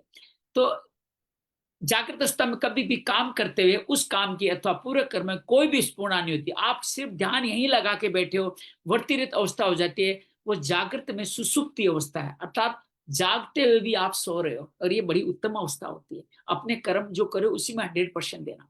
कर्म करने का वेग ज्यादा रहने से जागृत अवस्था में जागृत और सपन अवस्था तो ज्यादा होती है, पर सुसुप्ति अवस्था बहुत थोड़ी हो जाती है, अर्थात ध्यान नहीं लगा पाते। अगर कोई साधक जागृत की स्वाभाविक सुसुप्ति को स्थायी बना ले, अगर आप एक जगह ध्यान रखने का निश्चय बना लें, तो साधन बहुत तेज हो जाता है। क्योंकि जागृत सुसुप्ति में साधक का परमात्मा के साथ निरावरण रूप से स्वतः संबंध होता है। ऐसे तो सुसुप्ति अवस्था में संसार का संबंध टूट जाता है, परंतु इस अवस्था में टूट जाता है, परंतु बुद्धि वृत्ति अज्ञान में लीन हो जाने स्वरूप का स्पष्ट अनुभव नहीं होता। जागृत सुसुप्ति में बुद्धि जागृत रहने से स्पष्ट का स्वरूप अनुभव होता है। तो जागृत सुसुप्ति समाधि से भी विलक्षण है। ये स्वतः होती है, अर्थात एक तरफ ध्यान रखते उसके अंदर गहराई में चलते जा रहे हैं। इसके अलावा कुछ नहीं, एकम अस्ति द्वितीयो नास्ति, एक यही है, इसके अलावा कुछ नहीं, ये मानते हैं। तो इसलिए समाधि से भी ज्यादा, समाधि में क्या पुरुषार्थ साथ रहता है, शरीर भी बना रहता है, पर जागृत सुसुप्ति का अभ्यास इतना अद्भुत है, अहंकार के बिना वृत्तियां स्वतः निरुद्ध उसके स्वरूप का अनुभव होता है। स्वप्न अवस्था में क्या होता है? बुद्धि की सावधानी नहीं रहती है, कारण कर्म व्यतिक्रम अनुक्रम ये नहीं रहते। जैसे शहर तो आपको दिल्ली का दिखेगा, बाजार मुंबई का, और दुकानें कलकत्ता की दिखेगी। कोई जीवित व्यक्ति दिख जाता है, किसी मरे हुए आदमी से मिलना हो जाता है, बातचीत होती है, स्वप्न में होता रहता है। जागृत अवस्था में हर एक मनुष्य के मन में अनेक तरह की स्फूर्णाएं होती है। जब जागृत अवस्था में शरीर, इंद्रिय, मन पर से बुद्धि का अधिकार हट जाता है, तब मनुष्य जैसा मन में आता है वैसा बोलने लगता है। सपने में भी इस तरह उचित अनुचित का विचार करने की शक्ति काम न करने से वो सीधा सरल पागल कहलाता है। सीधा सरल पागल कब कहलाता है? जब वो सोने रात को कुछ बड़बड़ा रहा है, कुछ बोल रहा है, लेकिन जिसके शरीर, इंद्रिय, मन, बुद्धि का अधिकार रहता है, वो जो उचित स्वप्न अवस्था में भी जो उचित समझता है वही बोलता है। अर्थात उसके जो बोलने वाला उचित है वो स्वप्न में भी वही निकलेगा। जो अनुचित समझता है वह नहीं बोलता। बुद्धि सावधान रहने से वो सावचेत रहता है, वो चतुर पागल कहलाता है। इस प्रकार मनुष्य जब तक परमात्मा प्राप्ति नहीं कर लेता, तब तक अपने को स्फूर्णाओं से बचा नहीं सकता। परमात्मा प्राप्ति होने पर बुरी स्फूर्णाएं स्वतः मिट जाती है। जीवनुत महापुरुष के मन में अपवित्र बुरे विचार कभी आते ही नहीं। अगर उसके कहने वाले शरीर में प्रारब्ध बस व्याधि, कभी बेहोशी, उन्माद आदि हो भी जाती है, तो उसमें भी वो शास्त्र निश्चित नहीं बोलता, वही अंतःकरण शुद्ध है। तो इसलिए स्वभाव में उसको पागलपन में, बेहोशी में भी गलत बारियां नहीं बोलता। ये बड़ी सुंदर पहचान दी है। आइए थोड़ा सा जिक्र प्रारंभ कर्म कर लेते हैं, अधूरा रहेगा तो कल तो हमारे पास में है ही है। हम मान लेते हैं, पता नहीं कल होगा कि नहीं, ईश्वर की मर्जी होगी तो होगा। संचित में से जो कर्म फल देने के लिए सम्मुख होते हैं उन कर्मों को प्रारब्ध कर्म कहते हैं। अर्थात अच्छी तरह से फल देने जिनका आरंभ हो चुका है वही प्रारब्ध है। प्रकर्षण आरब्ध है, प्रारब्ध है। प्रारब्ध कर्मों का फल तो अनुकूल या प्रतिकूल परिस्थिति के रूप में सामने आता है, परंतु इन प्रारब्ध कर्मों को भोगने के लिए प्राणियों की वृत्ति 3 प्रकार से होती है। प्रवृत्ति 3 प्रकार से कैसे भोगते हैं? स्वेच्छापूर्वक, अनिच्छापूर्वक, अर्थात देव इच्छा इसलिए भुगत रहे, मेरी इच्छा नहीं सब कुछ करने, पर इच्छापूर्वक किसी दूसरे की इच्छा से भोगते हैं। उदाहरण दिया भगवान ने बड़ा सुंदर। किसी व्यापारी ने माल खरीदा, उससे मुनाफा हो गया। इसे दूसरे व्यापारी ने माल खरीदा, उसमें घाटा लग गया। एक ही चीज, एक ने बेचा, एक ने खरीदा। इन दोनों मुनाफा होना और घाटा लगना शुभ अशुभ कर्मों से बने प्रारब्ध के फल है। परंतु माल खरीदने में प्रवृत्ति क्या हुई? स्वेच्छा पूर्वक हुई। प्रारब्ध तो घाटा फायदा, लेकिन माल खरीदते नहीं तो प्रारब्ध आपका क्या करता? तो माल खरीदा अपने मर्जी से है या बेचा अपनी मर्जी से, एक को घाटा ला, वो आपके प्रारब्ध के कारण। कोई सज्जन कहीं जा रहा है, अचानक इसको धन की टोकरी मिल जाती है और सज्जन उसे निकाल लेता है। ऐसे कोई सज्जन जा रहा है और ऊपर से पेड़ की टहनी गिर जाती है, चोट लग जाती है। धन का मिलना, चोट का लगना शुभ अशुभ कर्म से प्रारब्ध का फल है, पर धन का टोकरा मिलना, वृक्ष का टहनी गिरना, ये प्रवृत्ति देव इच्छा से हुई है। देव इच्छा ने, कई बार मैं देखता हूँ मेरे बिजनेस में अचानक बहुत बड़ा प्रॉफिट हो जाता है, भगवान को लगता है यार इसको कुछ ज्यादा देना था, इसके इस चीज के दाम बढ़ा देता हूँ। और भगवान को कई बार मेरे कर्मों का इसका पोटला वो खर्च, नुकसान होना है, तो जो कार्य नहीं करना था वो कार्य कर जाते हैं और नुकसान हो जाता है। ये क्या है? देव इच्छा है। पहला स्वेच्छा, ये देव इच्छा। 30 अवतार देते हैं। किसी धनी व्यक्ति ने किसी बच्चे को गोद ले लिया, उसको पुत्र रूप में स्वीकार किया, उसका धन सारा बच्चे को मिल गया। और एक चोरों ने किसी का सब धन लूट लिया, किसी का, इन दोनों में से बच्चे को धन मिला, चोरी में धन का चला जाना तो शुभ अशुभ कर्मों का प्रारब्ध है। परंतु गोद में जाना और चोरी होना ये स्वेच्छा वर्ती है, स्वेच्छा पर इच्छा, या आपकी इच्छा नहीं है, किसी और ने आपको गोद लिया है, चोर किसी और ने चोरी की है, तो ये सब क्या है? आपका धन चला गया क्योंकि चोर के कारण, पर इच्छा पूर्वक। तो स्वेच्छा, देवेच्छा, पर इच्छा तीनों आपने बता दी यहाँ पे। यह एक बहुत बात तो समझ लेनी चाहिए, कर्मों का फल कर्म नहीं होता परंतु परिस्थिति होती है। कर्म नहीं होता, परिस्थिति होती है। अर्थात प्रारब्ध कर्मों का फल परिस्थिति रूप में सामने आता है। अगर नए कर्म को प्रारब्ध का फल मान लिया जाए, फिर ऐसा करो ऐसा मत करो, ये शास्त्रों का, गुरुजनों का विधिक निरोध निषेध निरर्थक हो जाएगा। दूसरी बात, पहले जैसे कर्म किए थे उन्हीं के अनुसार जन्म होगा, उनके अनुसार कर्म होंगे, तो कर्म फिर आगे नए कर्म पैदा कर देंगे। कर्म परंपरा चलते रही, कभी इसका अंत ही नहीं होगा। अर्थात क्रियामाण कर्म भी है बीच में, जिसमें आप मुक्ति पा सकते हो, अपना नया कर्म अच्छा बना सकते हो, लेकिन वो ही प्रारब्ध भोगते रहे तो कभी मुक्ति होगी कैसे? प्रारब्ध कर्म से मिलने वाले फल के दो भेद हैं, एक प्राप्त फल, एक अप्राप्त फल। अभी प्राणियों के सामने जो अनुकूल प्रतिकूल परिस्थिति आ रही है वो प्राप्त फल है। हमारे में जो भी परिस्थिति है हमारे अनुकूल प्रतिकूल, वो हमें प्राप्त है। इस जन्म में जो आने वाली है वो अप्राप्त, इसी जन्म में आएगी, वो अप्राप्त है, अभी हमें पता नहीं क्या होने वाला है।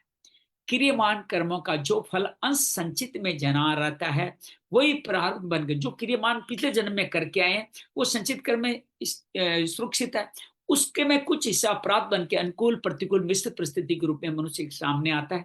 अतः जब तक संचित कर्म रहेंगे तब तक प्रारब्ध बनता ही रहता है, वो प्रारब्ध परिस्थिति के रूप में परिणित होता ही रहता है। ये परिस्थिति मनुष्य सुखी दुखी होने के लिए बाध्य नहीं करती। सुखी दुखी आपका प्रारब्ध कैसा भी हो, ये बातें नहीं करती। आपको ये नहीं करता कि आपको सुख आया तो आप सुखी हो, दुख आया तो दुखी हो, आएगा जरूर, लेकिन बातें नहीं करती। ये सुखी दुखी होने में तो परिवर्तन परिस्थिति से आप समझ जोड़ लेते हो, इसके मुख्य कारण परिस्थिति का समझ जोड़ने में मनुष्य सर्वथा स्वाधीन है, पराधीन नहीं है। आप सुख में संबंध नहीं जोड़ो, दुख में संबंध नहीं जोड़ो, आपकी इच्छा है। जो परिवर्तन परिस्थिति से अपना संबंध मान लेता है वो अविवेकी पुरुष तो सुखी दुखी होता ही रहता है। समझ में आई सर? जीवन में कोई घटना घटी है और उसके साथ हमने अपना संबंध जोड़ लिया तो हम दुखी होंगे। और हम देव इच्छा मान लें कि ये घटना था, उस प्राणी की मुक्ति इसी भाव से होनी थी, उसमें अगर देव इच्छा मान लें तो हम दुखी नहीं होंगे, दुख में परिवर्तन नहीं होंगे। पर अविवेकी पुरुष से तो सुखी दुखी होता ही रहता है। जो परिस्थिति के अनुसार संबंध नहीं मानता, विवेकी पुरुष कभी सुखी दुखी नहीं होता, अतः उसकी स्थिति स्वतः ही साम्य अवस्था में होती है, जो कि उसका स्वरूप है। कर्म में मनुष्य की प्रारब्ध की प्रधानता है या पुरुषार्थ की, ये बड़ी बात है। अर्थात प्रारब्ध बलवान है या पुरुषार्थ, ये सवाल बड़ा सुंदर है कि हमें करना ही पड़ेगा या हम कुछ नया भी कर सकते हैं। इससे बहुत सी शंकाएं हुआ करते हैं। समाधान के पहले समझ लेना चाहिए प्रारब्ध और पुरुषार्थ है क्या। मनुष्य में 4 तरह की चाहना होती है, एक धन की, एक धर्म की, तीसरी भोग की, चौथी मुक्ति की। इसको सामान्य भाषा में 4 पुरुषार्थ कहते हैं, धर्म, अर्थ, काम और मोक्ष। अर्थ, धर्म, काम और मोक्ष। अर्थ पहला अर्थ है, धन को अर्थ कहते हैं। धन 2 तरह का है, स्थावर जंगम। स्थावर सोने चांदी रुपये जमीन आदि जिनको जब भी केस कर लो, और जंगम में गाय भैंसा घोड़ा ऊंट आदि जंगम कहे जाते हैं। धर्म सकाम और निष्काम भाव से जो यज्ञ दान तप व्रत तीर्थ आदि किए जाते हैं उनको धर्म कहते हैं। कामना संसारिक सुख भोग को काम कहते हैं। सुख 8 तरह से भोगा जा सकता है। कैसे? शब्द, स्पर्श, रूप, गंध, ये 5 क्या हो गए? हमारे पंचेंद्रियों के विषय हो गए। फिर मान, बड़ाई और आराम, ये 8 तरीके से सुख भोगा जाता है। कामना 8 तरीके से होती है। शब्द 2 तरह, अब सब एक एक करके बता रहे हैं। शब्द 2 तरह का होता है, वर्णात्मक, ध्वन्यात्मक। व्याकरण को साहित्य उपन्यास गल्प कहानी आदि वर्णात्मक शब्द है। वर्णात्मक शब्द में कहते हैं 10 रस होते हैं। श्रृंगार, हास्य, जिसको 11 अध्याय भगवान बताए थे, श्रृंगार, हास्य, करुण, रौद्र, वीर, भयानक, विवश, अद्भुत, शांत और वात्सल्य। ये 10 ही रस चित्त द्रवित होने से होते हैं। 10 रसों का उपयोग भगवान के लिए किया जाए, सभी रस कल्याण करने वाले होते हैं, और इनका सुख भोगा जाए तो ये रस पतन करने वाले हो जाते हैं। फिर खाल, तार और फूंक के 3 बाजे। खाल मतलब जैसे तबला वगैरह हो गया, ढोलकी, तबला, पखावज, मृदंग, ये खाल वाले। तार वाले कौन से हैं? सितार, सारंगी, मोर, चंग आदि तार के हैं। मसक, पेटी, बांसुरी, पुंगी फूंक से बजाए जाते हैं। और झांझ, मजीरा, करताल आदि ताल के हैं, अर्थात उनमें आधा ही ये ताल का शब्द होता है, इनको 3.5 कहते हैं। वर्णात्मक ध्वनि शब्दों को सुने जो सुख मिलता है, आप किसी का अच्छा संगीत सुख लेते हो, वो शब्द का सुख है। स्पर्श का सुख क्या है? स्त्री, पुत्र, मित्र आदि के साथ में मिलने से ठंडा, गर्म, कोमल त्वचा के साथ संयोग होने से जो सुख होता है वो स्पर्श का सुख है। रूप, नेत्रों से खेल, तमाशा, सिनेमा, बाजेगिरी, वन, पहाड़, सरोवर, मकान आदि सुंदरता देख जो सुख होता है वो रूप का सुख है। रस का मधुर 4 क्षेत्र रस आप जानते हो, मीठा, खट्टा, नमकीन, कड़वा, तीखा, कसेला, इन 6 रसों को चखने से जो सुख होता है वो रस का सुख कहलाता है। गंध, नाक से अतर, तेल, फुले, लवेंडर पुष्प, सुगंध वाले लहसुन, प्याज आदि दुर्गंध वाले पदार्थ सूंघने से जो सुख होता है वो गंध का सुख है। हाँ, किनको प्याज और लहसुन की गंध से भी आनंद मिलता है। मान, 5वां है मान। 6ठा मान है शरीर का सादर सत्कार होने जो सुख मिलता है वो मान। कोई आया, आपका सादर सत्कार कर दिया, आपको शरीर का सत्कार किया, वो आपका होगा। माला पहना दी, कुछ तिलक लगा दिया। बड़ाई, आपकी नाम की प्रशंसा हो, वाह वाह हो, उससे आप सुख मिलता है, वो बड़ाई का सुख है। आराम, शरीर से परिश्रम नहीं करना, निकम्मे पड़ने से जो सुख होता है वो आराम का सुख है। 4था भाव मोक्ष, आत्म साक्षात्कार, तत्व ज्ञान, कल्याण, उद्धार, मुक्ति, भगवत दर्शन, भगवत प्रेम, इन्हीं का नाम मोक्ष कहा जाता है। इन चारों अर्थ, धर्म, काम, मोक्ष में देखा जाए तो अर्थ और धर्म दोनों ही परस्पर एक दूसरे को प्रतीक आने वाले हैं। अर्थात अर्थ से धर्म की और धर्म से अर्थ की पूर्ति होती है। क्या समझ आया? अर्थ का एक ही अच्छा काम है, धर्म की वृद्धि करो, और धर्म क्या करेगा? आपकी अर्थ की वृद्धि कर देगा। परंतु धर्म का पालन अगर कामना पूर्ति के लिए कहा जाए तो धर्म नष्ट हो जाएगा, अर्थ को भी कामना पूर्ति के लिए किया जाए तो अर्थ भी नष्ट हो जाएगा। अर्थात कामना, धर्म, अर्थ दोनों को खा जाती है। इसलिए भगवान ने कामना को महासन, बहुत खाने वाला बताया। उसके त्याग की बात विशेषता से कही 30 अध्याय के 47 से 37 से 43 7 श्लोकों में कही। यदि धर्म का अनुष्ठान कामना का त्याग करके किया जाए तो अंतःकरण शुद्ध करके मुक्त कर देता है।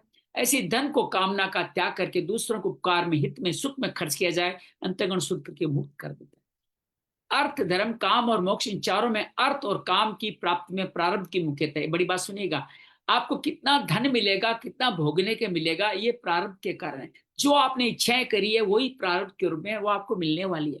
और पुरुषार्थ इसमें गौण रहेगा, इसमें पुरुषार्थ नहीं करना है तो मिल रहा है आपको धर्म। आपको पैसा मिला, अच्छा परिवार मिला, अच्छी जीवन साथी मिला, ये सब प्रारब्ध का हिस्सा है।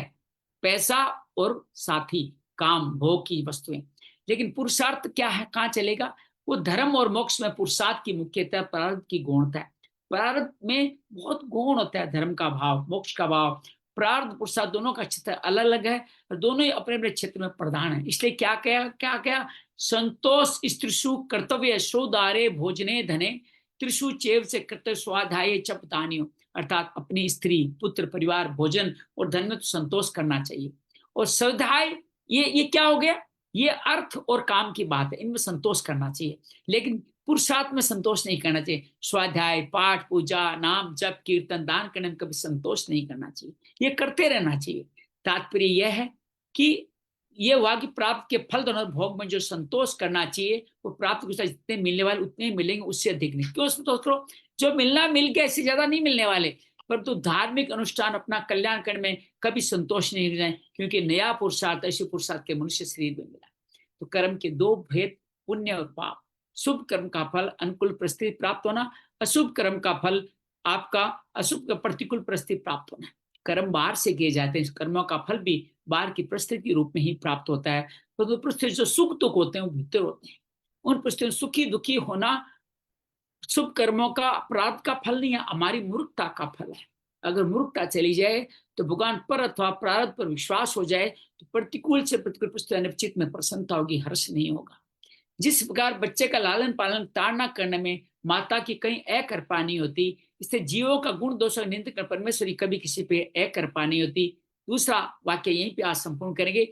जो नारद पुराण में कहा गया, जो होने वाला है वो होकर ही रहता है, जो नहीं होने वाला है वो कभी नहीं होता। ऐसा निश्चय जिसकी बुद्धि में होता है, मुझे चिंता कभी नहीं सताती। बड़ा सुंदर है, बार बार पढ़ने की इच्छा, लेकिन समय का ध्यान है। बाकी बचा हुआ हम लोग कल करेंगे। बहुत सुंदर वार्ते कर्म गीता में कल भी आएगी। तो 12वां श्लोक लग रहा था 4 दिन लगेंगे, और 4 दिन लगने वाले हैं। आपको कैसा लगा ये श्लोक, इसका भावार्थ कैसा लगा? आप हमारे सामने सरला अच्छा लगा। आप हमें हमारे सामने कितना आ- सुंदर गहन आपने आज ज्ञान। बहुत कुछ बताया। स्वप्न के बारे, सपन अवस्था, जागृति अवस्था, सुषुप्ति अवस्था के बारे में बताया। फिर स्वेच्छा निक्षा देव, उनके बारे में बताया कि माल खरीदना स्वेच्छा है, घाटा लगना हमारा प्रारब्ध है, धन का मिलना, चोट का लगना, ये सब हमारे प्रारब्ध है। फिर प्रारब्ध और पुरुषार्थ के बारे में बताया। फिर अर्थ धर्म काम मोक्ष के बारे में बताया। फिर सकाम और निष्काम के बारे में बताया। शब्द के बारे में बताया कि वर्णात्मक में 10 अक्षर 10 रस होते हैं, श्रृंगार रस और बहुत सारे नाम आपने बताए थे। और फिर बताया कि पुरुषार्थ में हमें कभी संतोष नहीं करना चाहिए, पूजा पाठ धार्मिक अनुष्ठान करते रहना चाहिए। और जब तक हम संचित कर्म करते रहते हैं तब तक हमारा प्रारंभ हम लोग शायद भोगते रहते हैं। ऐसा कुछ बहुत सारी बातें बताई, कुछ कुछ समझे, कुछ कुछ याद रही। अद्भुत है, इसको बार बार पढ़िएगा। बड़ा सुंदर, मैंने पहली बार समझा है कि आपका अर्थ और काम प्रारब्ध का हिस्सा है, उनमें संतोष हाँ, करना अच्छे चाहिए। काम ये प्रारंभ क्यों का नहीं हिस्सा। मिला, ये क्यों नहीं मिला, ये नहीं करना चाहिए। लेकिन पुरुषार्थ अर्थात धर्म और मोक्ष के लिए बार बार प्रयत्न करता रहना चाहिए। गीता बार बार पढ़ो, बार बार अच्छा, ग्रंथ आपने पढ़ो। ये दान बताया धर्म दान काम सबको भी मोक्ष, भगवान कल्याण एक और क्या करते रहेंगे। बताया था? हैं? धर्म, अर्थ धर्म काम मोक्ष और एक कामना। 4 ही होगी ना, धर्म काम। मोक्ष। देखो, सबसे पहला अर्थ, दूसरा हाँ, धर्म। तीसरा धर्म, चौथा है मोक्ष।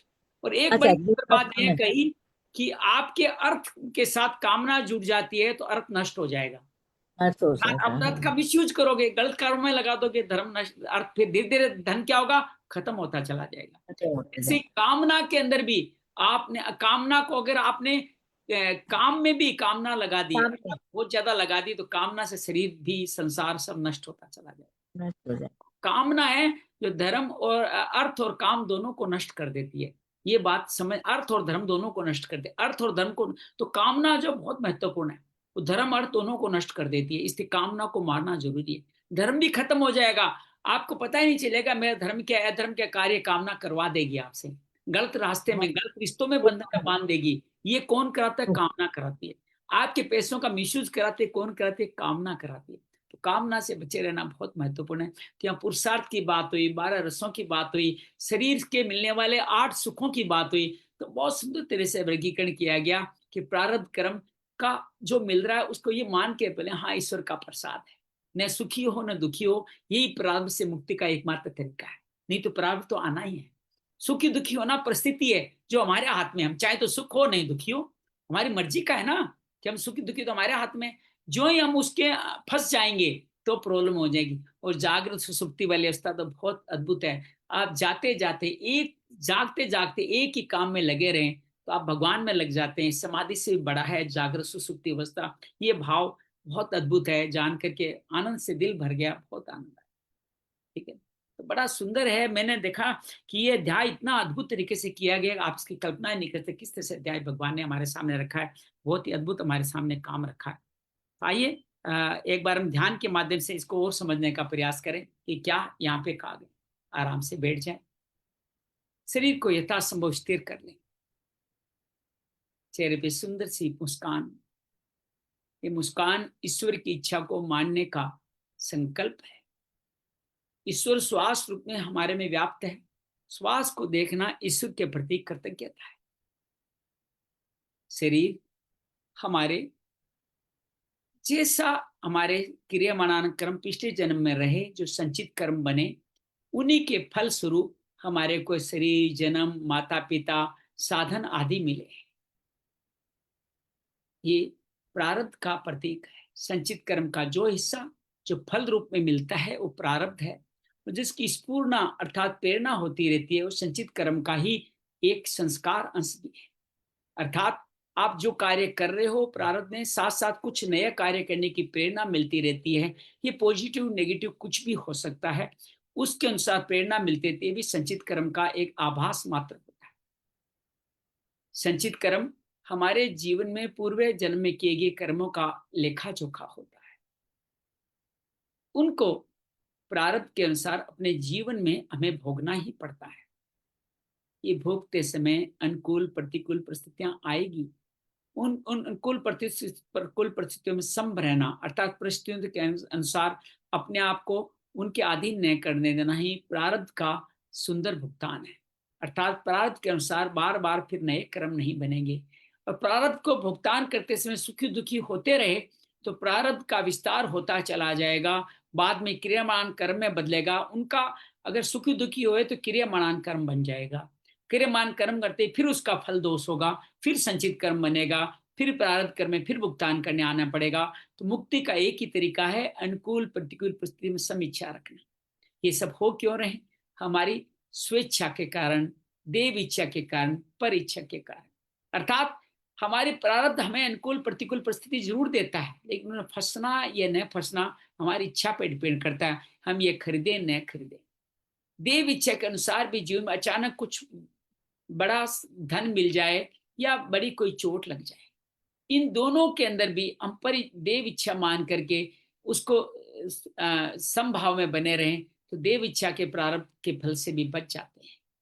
कई बार पर इच्छा, हमारी इच्छा नहीं होती, कोई दूसरा व्यक्ति हमारी चोरी कर जाता है या दूसरा व्यक्ति हमें हमारे नाम बहुत सारा धन कर जाता है, तो पर इच्छा हुई। इस पर इच्छा को भी आप समभाव से लें तो ये आपकी जो कर्म आपके जीवन में आते जा रहे हैं हमारे प्रारब्ध के अनुसार, उनसे आप बचे जा सकते हैं।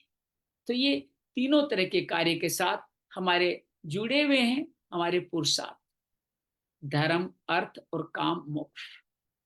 जीवन में अर्थ और काम हमारे इसी प्रारब्ध से प्राप्त होते हैं। कितना धन मिलना है, कैसा रिश्ता मिलना है, कैसा जीवन उपभोग करने के लिए मिलना है, ये सब के सब हमारे प्रारब्ध के अधीन है। लेकिन धर्म और मोक्ष हमारे पुरुषार्थ के अधीन है। अर्थात धर्म और मोक्ष हम प्रारब्ध से हट करके भी जितना चाहे अपने क्रियामान कर्म में कर सकते हैं, और ये हमारे संचित कर्म की शुद्धि करेगा, इसमें कोई संशय है ही नहीं। हमारे नए कर्म नहीं बनने देगा, इसमें भी कोई संशय है ही नहीं। तो हमारे कर्मों का टोकरा, हमारे चित्त की स्मृतियां धीरे धीरे कम होती चली जाएगी। भगवान सबका अलग अलग विभाजन करते हैं। धन का विभाजन करते हैं, जो स्थावर जंगम, जो हमारे धन दौलत चांदी सोना या जानवर, ये हमारे धन कहे जाते हैं। कामना के अंदर सुख लेना, शरीर से सुख लेना, और जो उपभोग की वस्तु उनसे सुख लेना। भगवान उसके अपने इंद्रियों से जुड़े हुए 8 प्रभाव बताते हैं, जिसमें गंध अर्थात अपनी गंध के अंदर सुख लेना, जो खा रहे हैं उनके अंदर खाना पीने में सुख लेना, या स्पर्श सुख लेना, या रूप सुख लेना, या श्रवण सुख लेना, सुनने का सुख लेना, और साथ में मान बड़ाई और आराम, इस तरह के सुख को कामना कहा गया है। धर्म मोक्ष अर्थात जो ईश्वर के अनुकूल कार्य है, जो करना हमारा वर्ण आश्रम धर्म है, ये सबसे बड़ा धर्म है। ईश्वर को मानना, ईश्वर के सिवा कुछ नहीं है ऐसा मानते हुए ईश्वर के में प्रकृति पुरुष को आपस में लिंक न करते हुए भगवान की तरफ जाना ही धर्म है। उसके अनुसार यज्ञ दान तप क्रियाएं जितनी चाहे की जा सकती है, इसमें प्रारब्ध का कोई उल्लेख नहीं। हम कई बार ये कह देते हैं कि हम यहाँ दर्शन करने आए, भगवान बुलाएंगे तब आएंगे, नहीं, ये वाक्य गलत है, ये उचित नहीं है। भगवत इच्छा होगी तो हो जाएगा, नहीं, ये हम हमसे स्वाधीन है। हम चाहे जब जा सकते हैं, चाहे जब यज्ञ दान तप कर्म कर सकते हैं, इसमें ईश्वर का कोई हाथ नहीं, ये हमारे अधीन है, ये पुरुषार्थ का हिस्सा है। इसी तरह मोक्ष प्राप्ति के लिए जो भी कार्य करना चाहें वो हम हर वक्त कर दे सकते हैं। सात्विक दान करें, सात्विक यज्ञ करें, पाठ पढ़ें, गीता पढ़ें, तत्पर होके पढ़ें, ये सब काम जितने चाहे हम कर सकते हैं, इसमें कोई संशय नहीं है, इसमें कोई संशय नहीं रहेगा। सबसे आनंद मिलता है जागृत सुसुप्ति अवस्था में, अर्थात जागृत रहते हुए भी आप अपने कार्य में, एक ही कार्य में जो कार्य कर रहे हैं, जो धर्म के लिए है, मोक्ष के लिए, उसमें 100% देना जागृत सुसुप्ति अवस्था है। स्वप्न अवस्था में हम वो कार्य भी करते रहते हैं जो कार्य हमें नहीं करना चाहिए, और स्वप्न अवस्था में जो जागृत होते हैं वो अपशब्द नहीं बोलते, वो पागलपन की अवस्था में भी गलत शब्द नहीं बोलते, अर्थात उनकी अंदर की जागृति इतनी बड़ी होती है जो सुषुप्ति अवस्था में भी उनके जीवन का मार्गदर्शन करती रहती है। तो जीवन में हम सब लोग इतना जो होना है वो होगा, जो नहीं होना है वो नहीं होगा। तो हमें स्त्री सुख आदि इनमें समय संतोष करना चाहिए और पुरुषार्थ धर्म काम मोक्ष में कभी संतोष नहीं करना चाहिए, ये करते रहना चाहिए। यही भाव मुझे आज के इस सुंदर संचित प्रात क्रम के दूसरे हिस्से से, कर्म गीता के इस तीसरे हिस्से से समझ में आया है। कल उम्मीद है चौथे हिस्से में हम इसको संपूर्ण करेंगे। आज का पूरा एक अध्याय आदरणीय गुरुदीप जी के पिताजी की सादर स्मृति में है। भगवान उनको उत्तम शांति प्रदान कर ही रहे। बस वो जाते जाते गीता का ये साथ भी अपने साथ में लकड़ी की तरह लेके चले जाए, ऐसा भाव मन में रखते हैं। भगवान उनको मुक्ति प्रदान करें, ऐसा भाव रखते हैं। तथास्तु। जय माँ भगवत गीते, जय जय माँ भगवत गीते। हरिय कमल विहारिणी, हरिय कमल विहारिणी, सुंदर सुपुनीते। जय जय माँ भगवत गीते। दया सुधा बरसावनी, मातु कृपा कीजे, मातु कृपा कीजे। हरिपद प्रेम दान कर, हरिपद प्रेम दान कर, अपनों कर लीजिए। जय जय माँ भगवत गीते। योगेशम सचिदानंदम वासुदेव व्रज प्रियम धर्म संस्थापकम वीरं कृष्ण वंदे जगत गुरु। श्री कृष्ण वंदे जगत गुरु। शांति शांति शांति। आपकी वजह से ये कार्य हमारा पूरा हुआ। सबका बहुत बहुत कृतज्ञता कि हमारी कर्म गीता अब आगे बढ़ रही। बहुत बहुत धन्यवाद। मंगल हो, मंगल हो। कल आपको वीडियो भेजा था ना, दोनों बच्चियां गीता सीख रही है। अरे वाह, बहुत अच्छा, बहुत बढ़िया, बहुत सुंदर, बहुत। ये क्या है? पुरुषार्थ है। ये प्रारब्ध नहीं, ये पुरुषार्थ है। और पुरुषार्थ को जितना हो उसके उतने करता रहना चाहिए, उनको करता रहना।